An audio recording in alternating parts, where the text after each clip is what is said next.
All right, guys. Well, thank you for being here today. My name is Joel Wechterly. I'm the Assistant Director of Communication for CFISD. Really happy to see the attendance here. Obviously, Cy Ridge is hosting, and they have great representation here today. So thank you to Cypress Ridge High School and Miss Raymond Vaquero there in the back for hosting and being such a great host for us. And I also see Ms. Goyer from Cy Ranch, so I wanted to recognize you as well for being here. And I think, so Cy Creek's here, and then I think Langham, you guys here? Awesome. So we've got some good representation from across the district, so happy to see everyone. Yeah, also want to say thank you to our Assistant Superintendent of Communication and Community Relations, Nicole Ray, for being here, as well as our Director of Communications, Stephanie Meagle. They're always helping out each one of these press conferences, whether it's taking photos, doing social media, tweeting. So thank you to them for supporting. Also, I wanted to briefly give the floor to Circe Marez from Cy Ridge. She's the editor-in-chief for the publication, and she's just going to share. She's just going to share a little bit about the publications here and how many students are involved, etc. Hi, welcome to Cy Ridge. Hi. I just wanted to greet the floor because we're hosting. Wanted to be a good host. I am the editor-in-chief of the Rampage. I'm also a staffer on the Charter Yearbook. The Rampage is our online newspaper. It's at crhsrampage.com. We have a staff of 11 students, 10 of which are here today, myself included. And the Charter Yearbook also has 11 students, which is myself and Lewis over there, we're in both publications, so we only have a total of 20 kids. But we've been doing a lot better, working on furthering our publications. This is only our second year of online, and I think we're doing really well. I'm very proud of my staff. You guys are doing great. But yeah, thank you so much for coming out to our press conference. Thanks, sir. And here's quick pop quiz. Who are the two officers here at Cy Ridge? Officer Brooks. Officer Harris. Is that right? Yeah, you win the I prize. didn't know. But yeah. You win the tray of fruit. Thank you to those of you tuning in on the live stream. Hope it's working okay with audio and video, etc. I'm sure if not, I'll get some texts really soon. Be sure if you want to ask questions, go to #CFISD Presser. Use that on Twitter to ask questions. You guys can also use that just to, if you want to have tweets just about the press conference going on, CFISD Presser. And then also you can use todaysmeet.com/CFISD Presser. Just like a little chat box opens up and anyone can enter questions in there. So I will look for those and pipe those in as long as we're going on here and you guys are asking questions. So brief format, I'm going to introduce Chief Bragg really briefly, and we're going to open it up for Q&A after that. I will have a mic because I've gotten some feedback that those on the webcam can't hear as well, so I will be passing that around to those of you in the room asking questions. So bear with me, and be sure to introduce yourself and what school you're at whenever you ask the question, so Chief Bragg knows where they're coming from. And then we will, as we've had with the past couple of press conferences, we've gotten some bylines out of it, which is really exciting. We will have a little story angle to go along with it.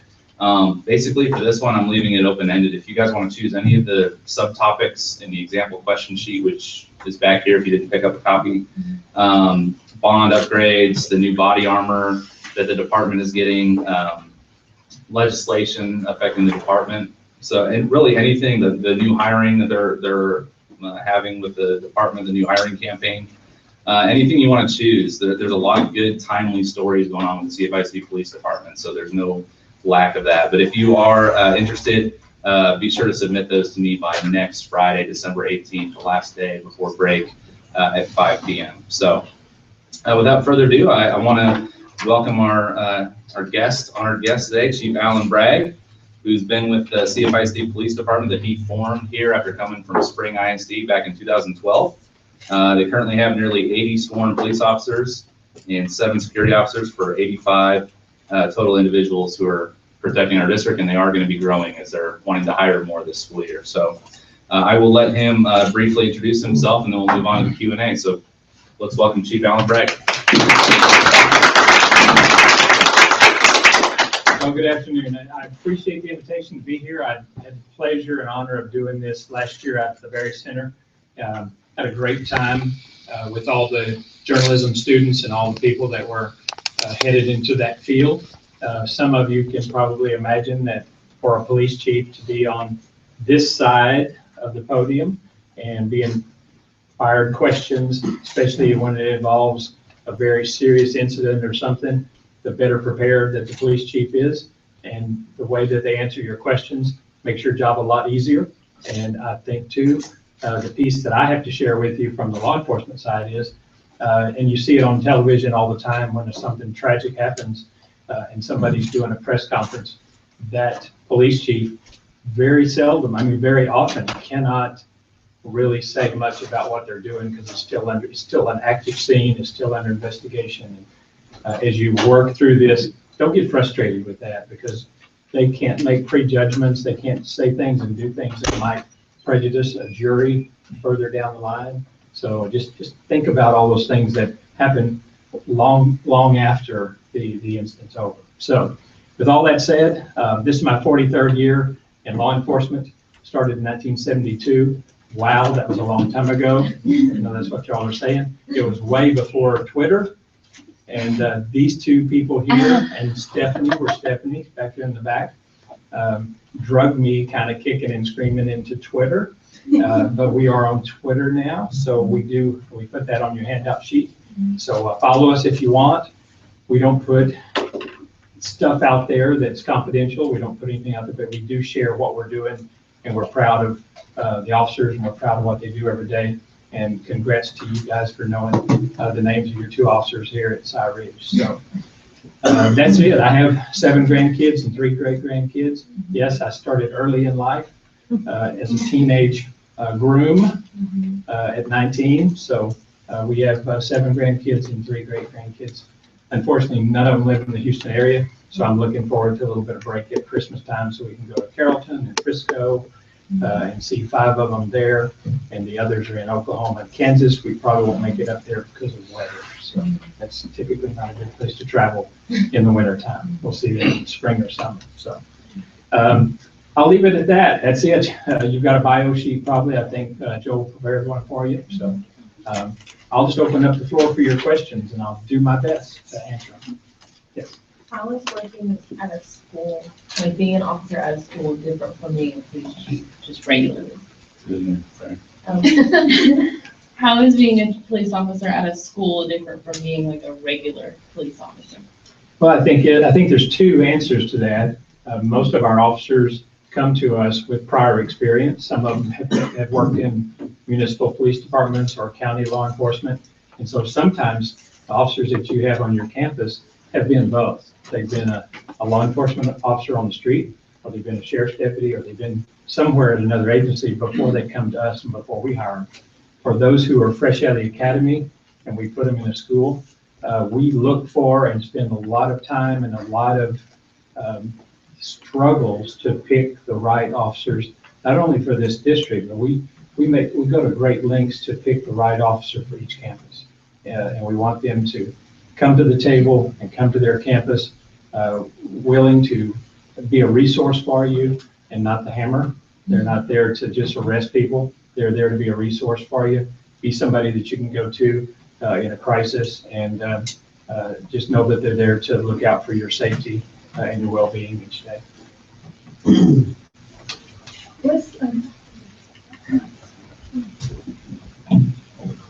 What specific things do you deal with on a regular basis? Like, I guess, what are your job requirements? As a police chief? Well, I guess just, yeah, for you personally. Oh, for me personally, I have the honor and pleasure of managing and overseeing the over 100 people in the police department. We have 85 officers currently. As Joel mentioned, we are hiring. We have 25 more positions to fill. Our goal is to get to about 120 officers. Our goal is to actually be 1 police officer for every 1,000 students. So by the time this district grows to 120,000 students, then we need 120 officers. So right now we're not to our, we have about 115,000 students this year, 114 plus. So we're not quite where we need to be to provide 24-hour services, 365 days a year. So I just have an honor and pleasure of doing that every day and managing those officers. I try my best to fly at that 30,000 foot level and let my 2 lieutenants and my captain and my assistant chief and the 10 sergeants that we have really do the day-to-day operations and supervision of those officers. We hire great people and I want them to do their job and feel enabled to do that.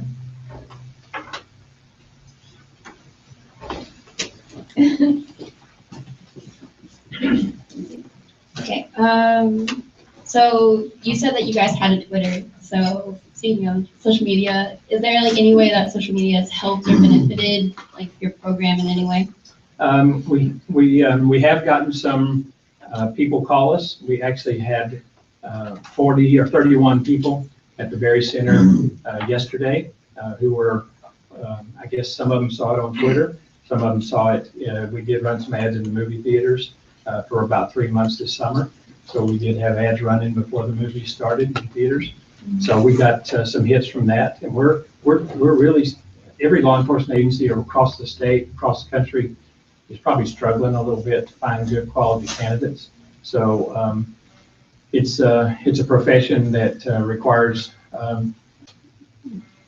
just a lot of ethics and professionalism and honesty and integrity and all those things.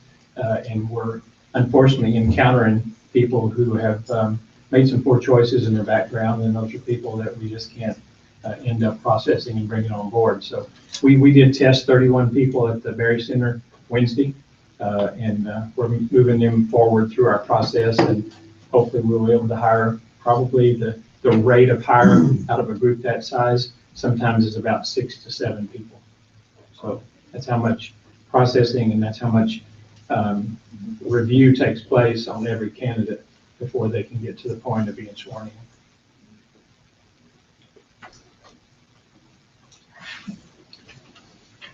in.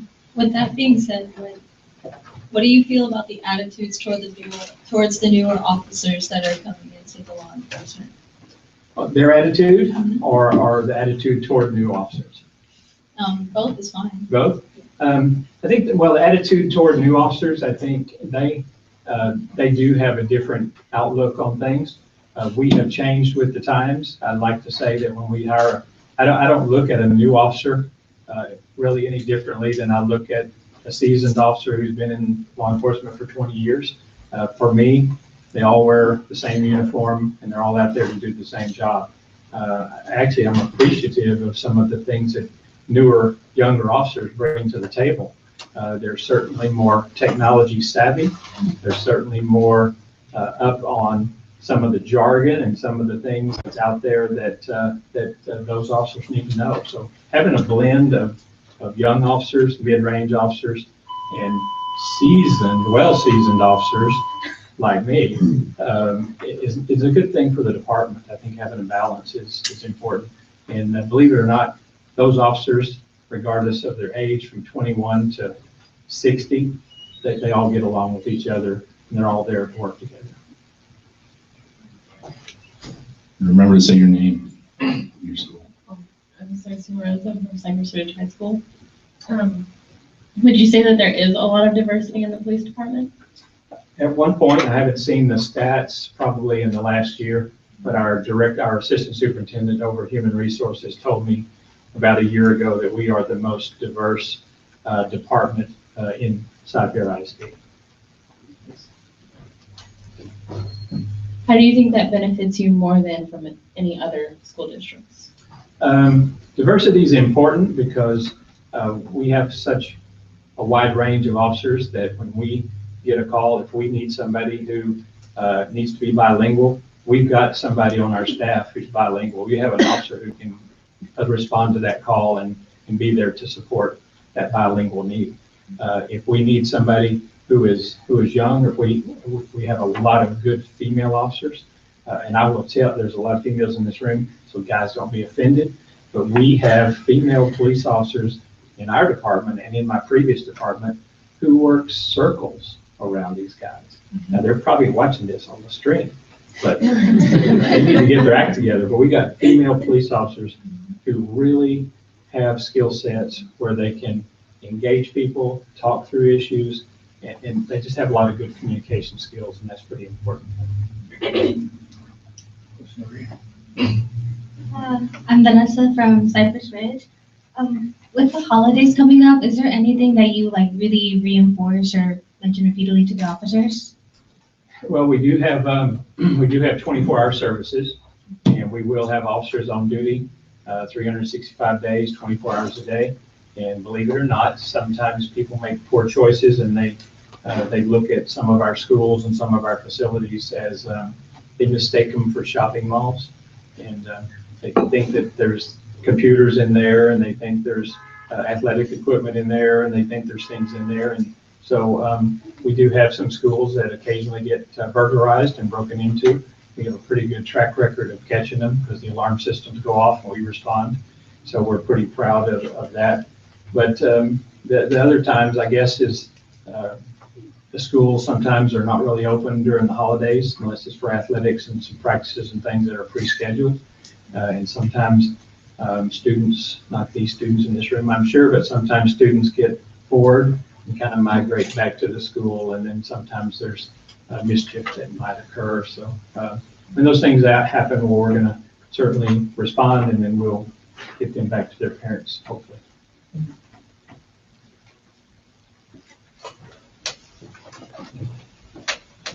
Felicia Hernandez, Woods.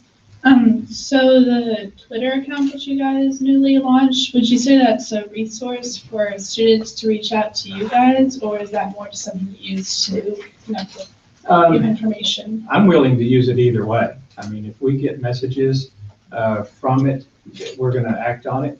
Now, we do have a separate app that is available to anybody in the community and anybody in Harris County.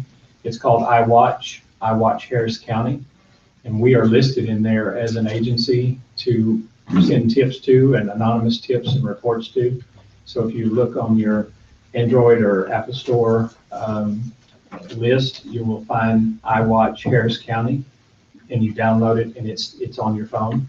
And you can submit an anonymous tip if you see something suspicious around the school. And before you send it, you get to select which agency you want to send it to.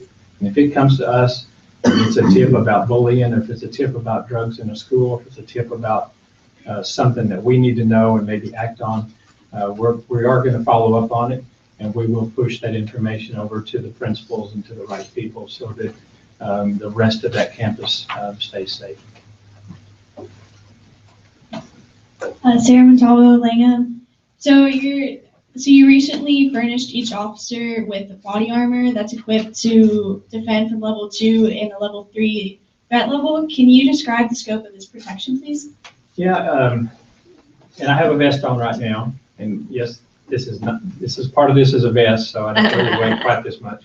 But a level 2 vest will pretty much protect an officer from the normal ammunition rounds that they might encounter on a normal situation, like somebody carrying a handgun, responding to a situation that just involves handguns. The level 3 and the 3A capability takes it to a level that will better stop rifle rounds and some more heavy ammunition that the regular body armor won't protect. So we bought vests that are both. It comes standard as a level 2 and 2A. And then if you're going into a situation, if we had an active shooter or something, and an officer was getting ready to go into a more intense situation, it's a very easy thing to do. I'm sharing a secret here with y'all, so I'm not getting ready to undress, but I'm sharing a secret with y'all. It's a very simple solution. These are fake buttons, y'all. So, I get dressed really quick in the morning. So, but right inside here, there's a pocket, and what came with the vest is a plastic Kevlar plate. It's about this tall and about that wide, and you just pull this apart. to slip that plate down in there, and it moves that vest up into a level 3 range for better protection for the new incident. It's not as comfortable because it's not flexible. This is flexible. I'm Jasmine from South Research High School. With all the violence and situations arising in the past few months, do you think it will come to an end soon? And if not an end, then a middle ground? If so, how will this impact the future? Well, I think we're all, I think we all watch the news every night, and sometimes things we see we couldn't have imagined 20 years ago or 10 years ago or 5 years ago. Some of these tragedies and some of the things, especially when you look at the world news and globally, there's things that are happening that are really just tragic and unimaginable. How that translates and how that comes across and begins to blossom or become, who wants to say commonplace, but begins to become incidents that we see on the news here locally. I think law enforcement's already preparing for some of that. I think we're talking about it. We're studying it. We're looking at what other countries around the world that have experienced it for other years prior to now, that they've already dealt with this. Israel is a good example. I've been to Israel twice, and over there, the security and the military and everything that's in place in Israel is heads and shoulders above what you see in America at some of your just normal sites, like shopping sites and places. So it would be a sad day for us, I think, if that all translated and we had to see that and deal with that every day. But if that's what it takes to protect our community and protect you, then I think the federal government and the state governments, I think they're ready to ramp up and do what we have to do to protect our country. And our military, thank goodness for them. Karina from Cypress Ridge. So the recent events that have been happening, do you think that's what, or is that what drove the police force to get this new armor? No, actually, the catalyst behind this, some of our officers came to us and they already owned their body armor. I'll back up a little bit and tell you that when a police department decides to get in the armor business, number one, it's not a cheap venture, and body armor only lasts. It's only kind of guaranteed for about 5 years, just because of wear and bending and wear and tear and perspiration and heat and cold and all those things. It's guaranteed for 5 years, 5 to 7. So when you get into the body armor business, you're really committing to a long-term future expenditure too. So thank goodness for the district that they were willing to do that. But the catalyst that did that was the tragedy that involved Deputy Goforth up at West Road and Telge Road, and where it dead ends at West Road. That's probably about only a mile from our police station, and our officers frequented that gas station too. So some of our officers came to us from other agencies and they had their own body armor. Other officers did not have any body armor, and other officers wanted body armor and couldn't afford it. So we talked through those things, and the district said, well, that could have happened to any of our officers had they been the one there, and that could happen to any of our officers who are responding to any incident. And we decided that that was the right thing to do, was to help protect our officers, because they are putting themselves out there in harm's way when they make those calls. So we invested that in our officers. Everybody's wearing them currently, command staff all the way down. I think we have maybe 6 who got measured for them. They're measured individually for you before they manufacture them. And it took us about 4 weeks to get them from the manufacturer. We had about 6 officers who they may have eaten a large lunch before they came, because, or they ate a large lunch when the vest got there. Either way, they didn't fit. So we sent about 6 of them. They got remeasured, and we sent those 6 back, and they're producing new vests for those 6 officers. So this is a good way to watch your weight. Alicia Hernandez, Cy Woods. So the open carry legislation, what are your thoughts on that? And if that were to become passed, like for school premises, how would you guys act on that? Yeah, that's a new law that just went into effect this year. It happened in the legislature this past year in 2015. For those of us who have been in law enforcement, the original concealed handgun law passed in 1995.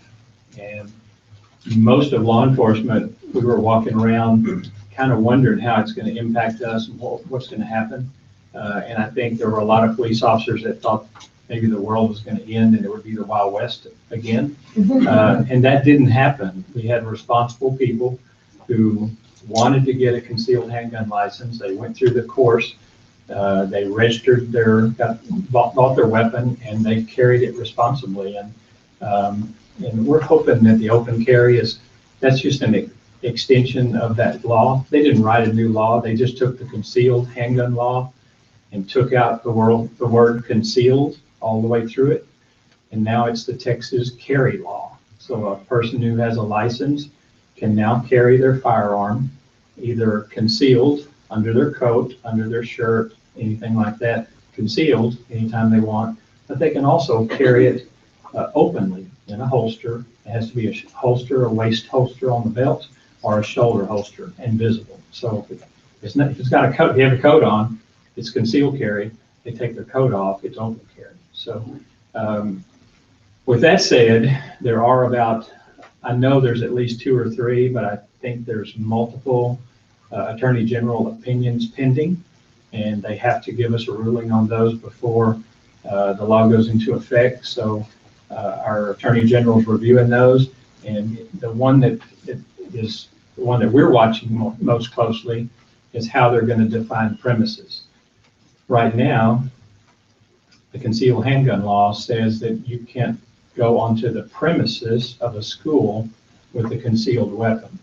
And what that means in the definition is the definition of premises actually means the threshold out here of the front door, or any door.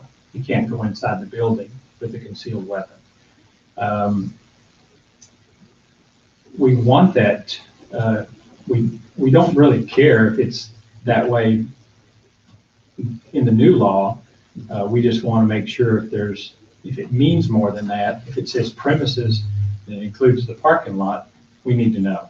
So that's why we're asking for the Attorney General opinion, is to further define premises as it appears to the open carry law that goes into effect January 1st.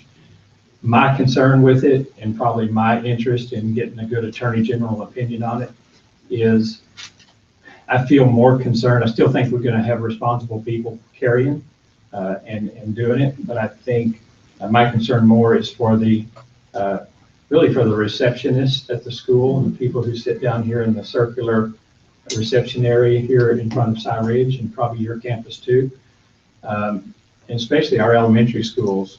If the open carry people can't come onto the premises and come into the school, that means they will still be able to bring their 7-year-old by the hand and walk them up to the front door.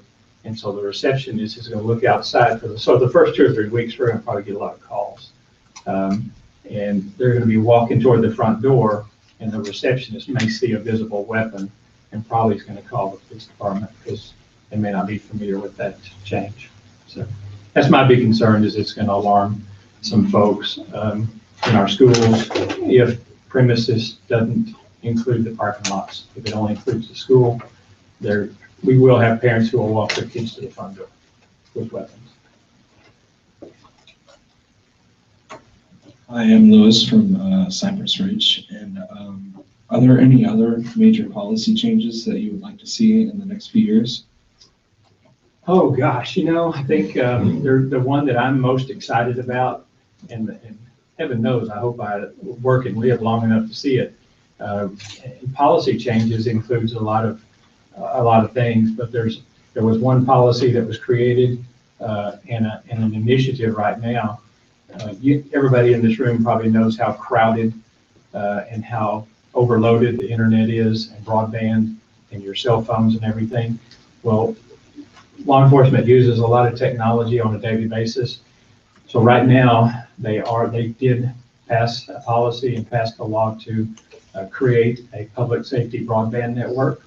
And so the public safety broadband network probably won't come in for another 3 to 5 years, but it's in the works, and it's going to create a layer of public safety broadband service so that when that hurricane comes through, or when those tragic events occur, or something major happens in any of our cities, the first responders and public safety and EMS and the fire departments, we're still going to have that connectivity.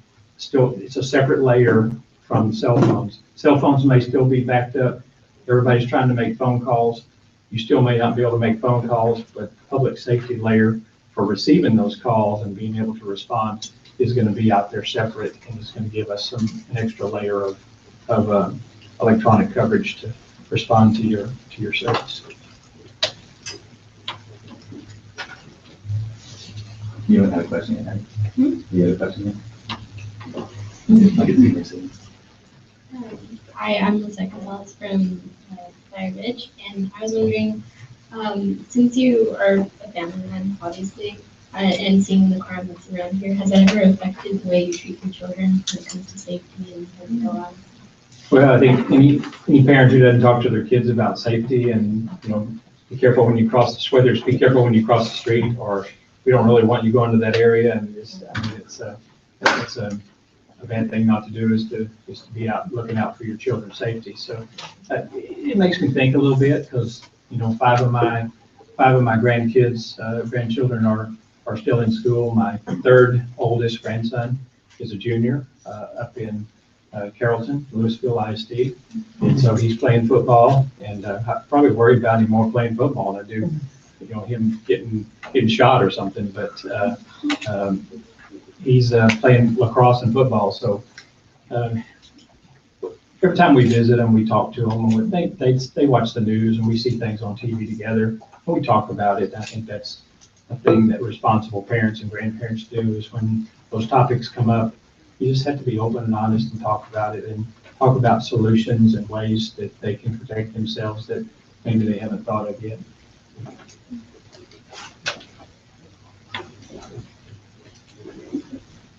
Mercedes Rodriguez, Cyridge. So our school recently got school IDs, which a lot of other schools have separated. Do you think that IDs in any way would keep the property safer? IDs like this? I don't have my Or similar? IDs like this. Okay, yeah, similar. Yeah, in all district staff, we have IDs too. Those are important. I know they might be a pain, and it might be something that maybe doesn't have the greatest picture of us on here, but they are critical for us. And if you think about it from my side of the world, if there's a tragic incident at one of our schools, and it could be the hot water heater in the boiler explodes, builds up too much pressure and explodes. It doesn't have to be a terrorist activity. It could be a fire somewhere. Once we evacuate that school, and once we get an accountability, it helps us to be able to identify kids and identify the people who were in the building, because we need to know more importantly, we've got you out safely. We need to know who's still in that building, and that's helpful for the fire department. It's helpful for EMS. It's helpful for us. And so those are things where IDs could be beneficial to us if everybody had it on, and it stays on during the crisis. It's a way to maybe reunite you with your parents and get things back to normal as quickly as we can. So it's one layer to help us. So don't look at it as just a crutch or something. It's a helpful tool, and eventually, may not happen. Most of y'all juniors? Most of y'all are juniors or seniors? Yes. Okay. Probably won't happen while you're here, but I think moving forward with technology and moving forward with IDs and the technology and the bond projects that we're working on in the district, security and technology was high on that list from parents of what they'd like to see. Parents want their kids protected, and so safety and technology and security were very high on their list of things to bring forward to the students of this district. And so one day, this card could be your all-around ticket for everything. It could be your ticket to get in the front door. It could be, they could use it for attendance. As soon as you come into school, it tracks attendance. You're here, you're at school. It can be used for bus. It can be used to check out books in the library. It can be used for the cafeteria to pay for your lunch. I mean, that's the way college was for my daughter when she went to college. Every month I had to put some more money on her card so she could eat in the cafeteria. So get used to the cards. So those of you who are juniors and seniors, you'll get them at college too. Vanessa Wanavisa for Cypress Ridge. What exactly are all of the school officers equipped with when they're on duty? It varies a little bit. We have a list of required equipment. We have a list of optional equipment that they can carry. They are all armed. They all have handcuffs. They all have additional ammunition. They all have name tags. They all have badges. They all have ID cards. They all have raincoats, boots, hats, all the equipment in their cars. We have computers in their cars. They can do their reports in their cars. They get their calls when they're on patrol. They get their calls on the computer in the car. We have GPS now in all of our cars, and that's turned into a very helpful thing for us. Buses now have GPS in the buses. When if a bus is involved in an accident, they may not be able to report exactly where they are, but now transportation and the police department can pull up the bus screen, and we can see where all the buses are. We can type in the bus number, and it'll show us on a GPS map exactly where that bus is at. Helps us respond there quickly. So a lot of technology in the cars. Another reason for that other public safety layer coming in. Cars are equipped with radar units for our school zones. And all the normal equipment that you see on the outside. So, but basically that's what they carry on. Some officers are trained for a baton. It's an expandable baton, and they're trained with that. They don't carry anything on their belt or on their person that they're not trained to use. Chief, we had a tweet from Cy Lakes Journalism asking, how much has school safety changed since you were in school? School safety probably didn't really exist when I was in school. I think they sent us out to lunch and said, y'all be careful. So, and then they hoped we all came back. So school safety's changed a lot. I think it's been because of those of you who've been around a little while know that probably some of the worst things that we deal with occasionally with students and bus stops and neighborhoods and communities are some of the child predators that are out there.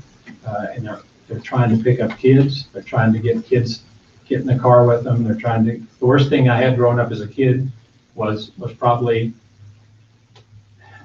just the bully in the neighborhood, probably. But nowadays, we get calls about somebody tried to pick up my daughter or tried to pick me up while I was walking to school. They pulled over to the side of the road, rolled down their window, offered me a ride, offered to, give me money, offered to get me in the car. And some of them run to the first house, which is the right thing to do, especially if you see people there, run and knock on the door. And others run the other direction. So that's pretty common, pretty prevalent. So that's one thing about school safety and going to school safely has changed since I grew up. I don't recall any of that happening, but now we have those tools to be able to see where the registered sex offenders live and kind of track them. So hopefully that'll get better. Libby Sullivan, Cypress Creek High School. You talked about expanding the department of officers. How many officers do you want to expand to, and what is your reason for doing it? Our reason is to get to the standard recommended goal across the state is 1 officer per 1,000 kids. We have 85 officers currently, so we have 114,000 students every day. So, but we have 25 positions that are vacant that we're trying to fill. We're advertising and recruiting, and we're going to police academies even outside the Houston area and sending officers there to recruit and try to hire people from other places. So Once we add those 25 officers to the 85 that we already have, we'll have 110 officers, still a little short, and we plan to ask for 10 more officers next year. And then that way we'll be in sync with the 120,000 students and the 120 officers, hopefully by the end of 2017. Hi, I'm Madison Van Antwerp from Langham Creek, and I was just wondering, what made you originally want to go into law enforcement and become an officer? Well, I have a good story for you. I've been waiting for this story, Nicole. Oh, here he goes. How much time do y'all have? Believe it or not, when I was 16 or 17, I was a junior and senior in high school, just like you guys. In Wichita Falls, Texas, we had, just like you have your favorite hangouts to go to on Friday and Saturday night to go get food or milkshakes or burgers, whatever it is, it doesn't matter what it is. But we had one of those burger hangouts, just like you do.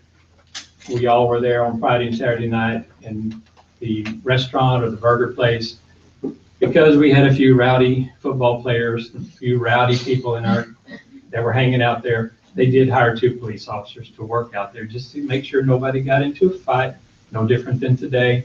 Officers are working venues and working events to make sure everybody stays safe.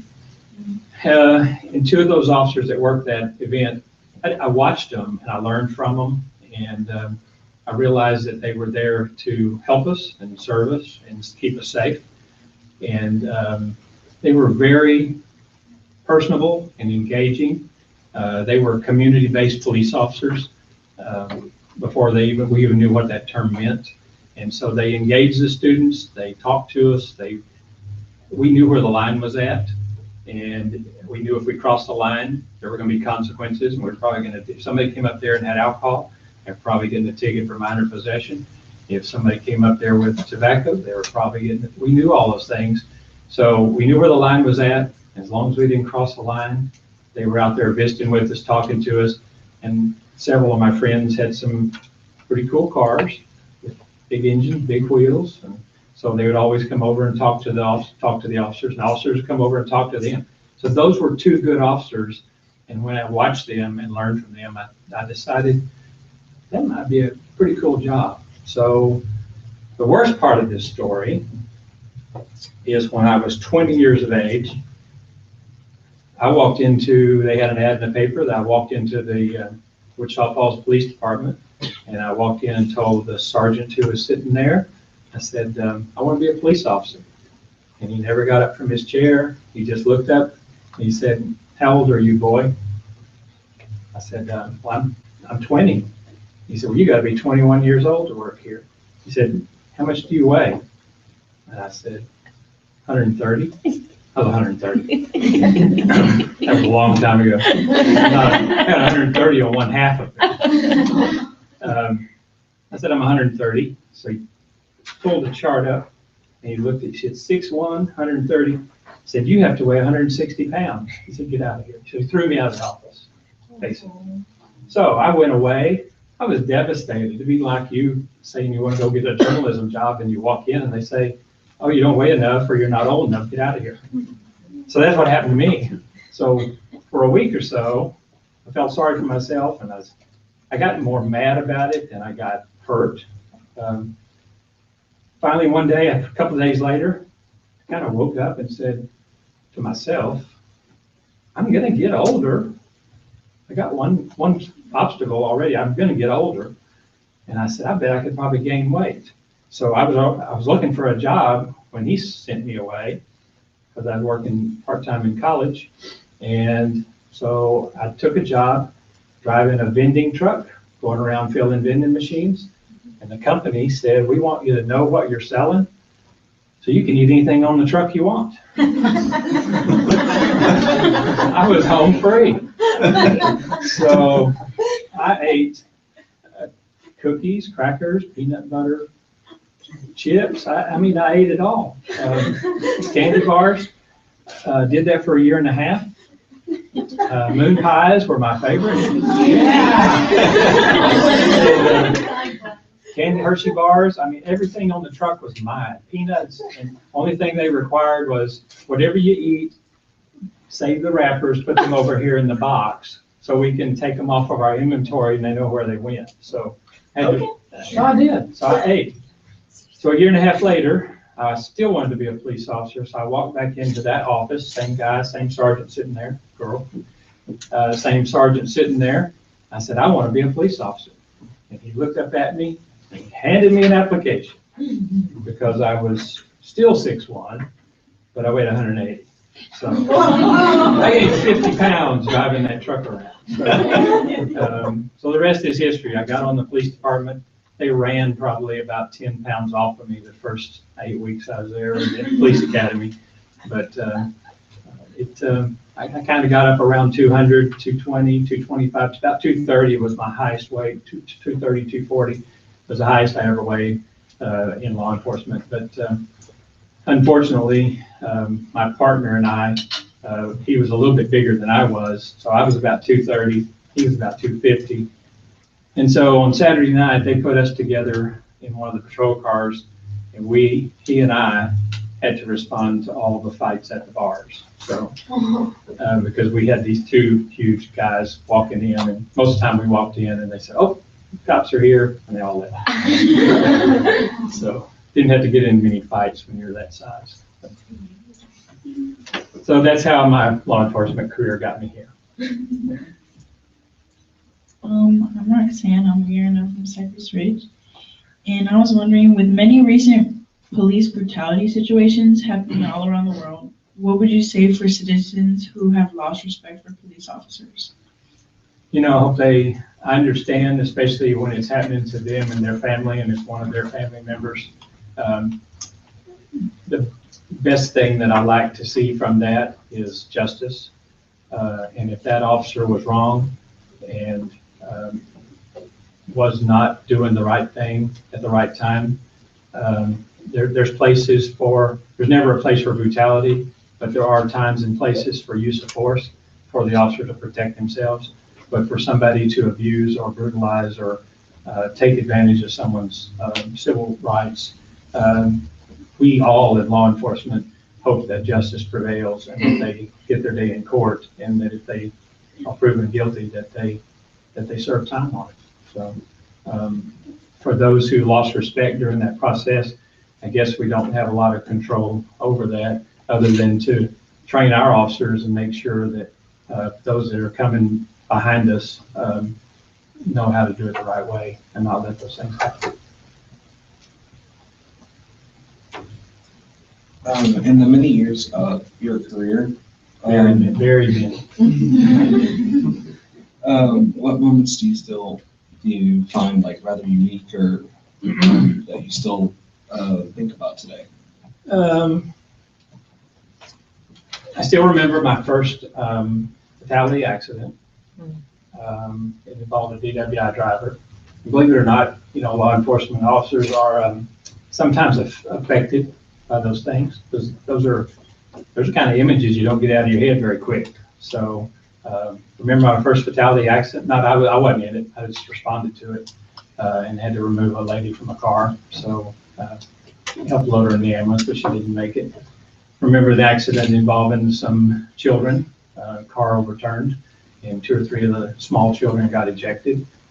Those didn't survive. So those are things that probably I continue to think about. That just, I don't know, you just don't ever get them out of your head. But then there's other times where I responded to a house one time, and the call that went out to me and my partner was that they thought they had an abandoned baby there alone. When we got there was a baby in a crib. This was long before some of the CPS rules and some of the way we do it now occurs. But we walked into this house. House was in shambles inside. It had not probably been cleaned. There was dirt and food and everything strewn about. Animals in the house, and a small, probably less than a year-old child in a crib just crying. Probably hadn't been changed in 2 or 3 days. So it was a tragic thing to walk into. The mother was there, but she was on drugs, and she was out of it so much that we called EMS for her. And we picked up the child. Back then, we didn't have CPS at 2 in the morning to call. So we picked that child up in Wichita Falls, and we took that child to an orphanage down there, turned that child over to them. And they kept that child for probably a couple of months until the mother got her act together and was able to get her back. So, I don't know what would happen if somebody hadn't called us. So we're grateful that they did, and hopefully that's one life that we saved.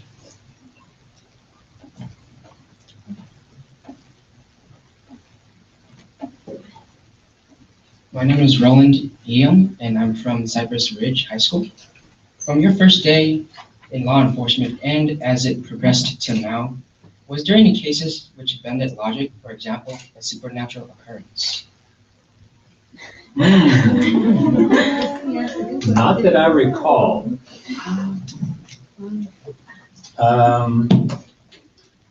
There's things that happen that I can't explain why they happen, and I can't go on that far out on the limb to say they were supernatural. I will say that I had a partner who I worked with on the night shift. He and I worked together for about a year together in separate cars, and our relationship and what we knew about each other, and listening to each other on the radio. He was on one part of take this part of the west side of this area. He was in a car, I was in a car, and we were both responding to calls. If they were major calls, we responded together. But if they were individual calls that we each could handle, we went there individually. I can't tell you the number of times that this happened, and it falls into supernatural. You let me know, because I never thought of it that way. But he and I had such a bond and such a relationship, and we were so in sync with each other that sometimes I would sense, I don't know, I just have a feeling that I needed to go to the other side of the district, like something's getting ready to happen.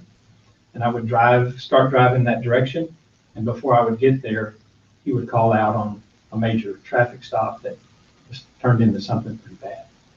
So that just happened to make me closer. And then one time it would happen, I needed to go talk to him, but I didn't know where he was at.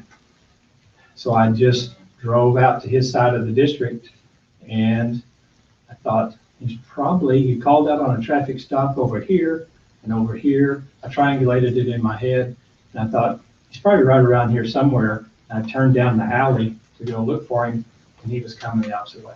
So, but we were in sync. So he was a good officer to work with. Now then he went to law school, became a DA, and now he's retired. So, and I call him frequently and tell him, "Hey, I'm still working, dog." We got time for 2 more questions.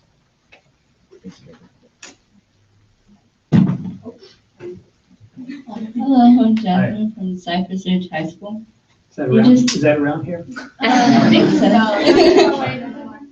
You just told the story of how you initially became a police officer, but what led you to be a member of the police department team and CFISD community, opposed to other places you have served, such as your hometown and Houston ISD? Was it something you planned for, or was it a sudden thing?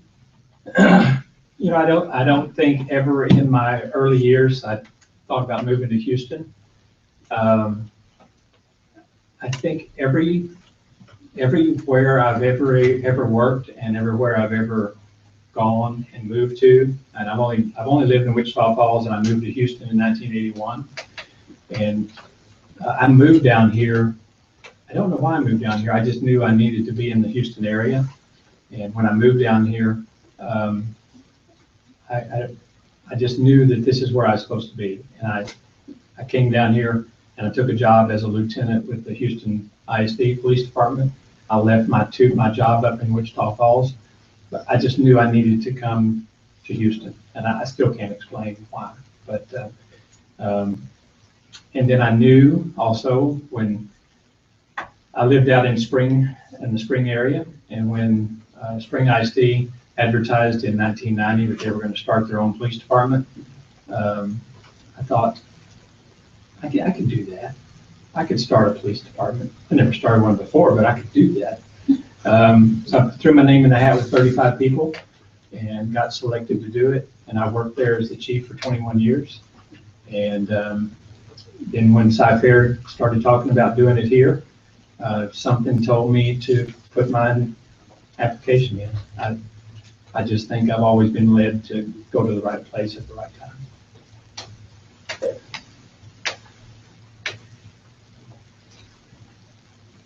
I'm gonna bring the rest of my water and sprinkle it on you because you're standing more than anybody. There's not even much water left.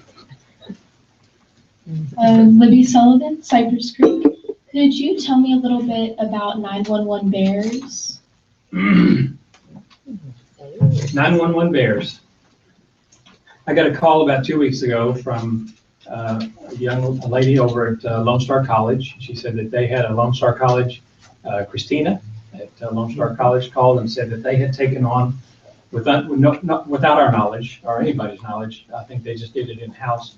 He said, we took on a project to see how many bears we could collect. We're calling them 911 bears, and we're going to collect as many bears as we can. And we want to donate them to law enforcement.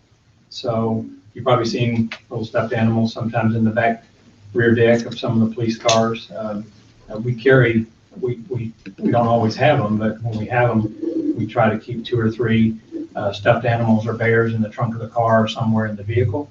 So that if we run across some of those situations where we have a child that's lost, or we have a child that we're trying to reunite with a family, or we have a child who's just in the middle of a crisis with mom and dad or with parents or something, sometimes that bear goes a long way for comfort.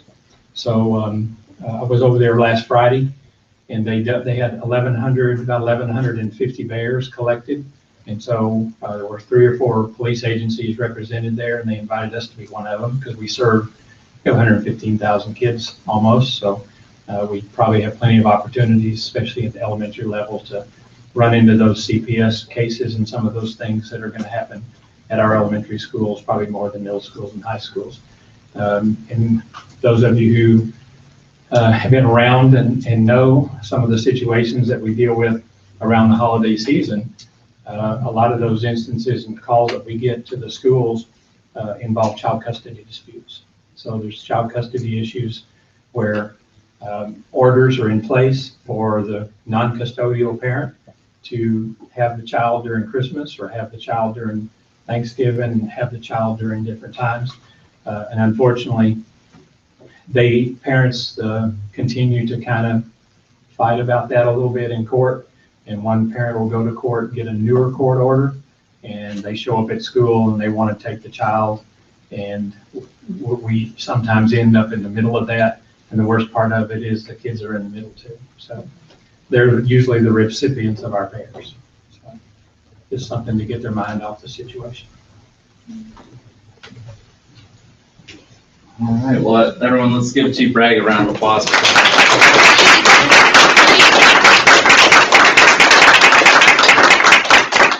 Since it is 5, I wanted to go ahead and dismiss, but I saw we did have a couple more hands in the air, so would you have time afterwards if they approach you for follow-up questions? Great. Well, thank you guys so much for being here. This attendance was awesome, and at the beginning I did leave off Cywood, so I apologize. I didn't see you back there, Cywood. So we actually had 5 high schools represented, so that's awesome. And Mr. Ricks, I was recognizing all the advisors, and you walked in after. So Mr. Ricks from Langham Creek, thank you for being here as well. So guys, the video from the press conference that was streaming live, it will be available on a YouTube link if you guys want to go back and reference any of the questions or comments that Chief had. I can send that out to you guys afterwards. And a reminder, our next press conference will be January 20th. So we got a ways away after winter break. It's going to be at Cy Falls. And our tentative guest is going to be Natasha Barrett from ABC 13. And she's actually a Cy Falls alum. So she should have some interesting things to share about her broadcast journalism career and answer any questions you guys may have. So definitely want to be there January 20th at Cy Falls. Well, we're going to go ahead and dismiss, and I'll have Chief Bragg come up here, and all you guys come up here, and we'll get a big group photo. But thank you guys so much, and thank you, Cyridge, for hosting. And then just for clarification, are you saying that the vending truck story is on YouTube? Forever. I was wondering if you left that job or if you ran them out of business by eating them out of house. Yeah, well, it was a pretty large company, and I became a pretty large man. But do you still have all the stories? Maybe.